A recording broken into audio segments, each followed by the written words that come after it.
तो ये भावा कि हाँ चर धरे एक टाइम 5 जने आयो, पहले बात भाई रही है। अच्छा मैं आगे 12 जने बगले ले थोड़ी देर के लिए। अरे निकल जी हैं यार। तो 12 जने आए, कहा मतलब हमारे उतना व्यवसाय नहीं है, 5 जने का कलेवा खावा व्यवसाय है, तो 12 जने का छम बैठा दिए। अरे यार थोड़ी बगले आए धरिया। अरे चला फिर कहो वहाँ।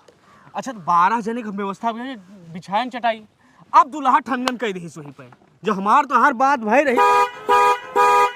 बगले आए थोड़ी भैया। अरे यार टरक रख ले हो का टीटी लगाया हो, निकालो तू अपन टीटी लगा। हाँ तो कहा कि मतलब जो हमारे द्वारे इज्जत ही ले रहा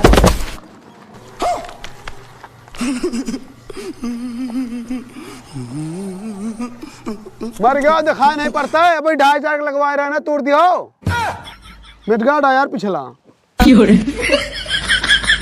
सारे रिक्शा वाले अंधरान रहा थे, यहाँ छूट रहा था, इनके मैया बिटिया महतारी पाप का उसका नहीं बनत, बस नुकसान है।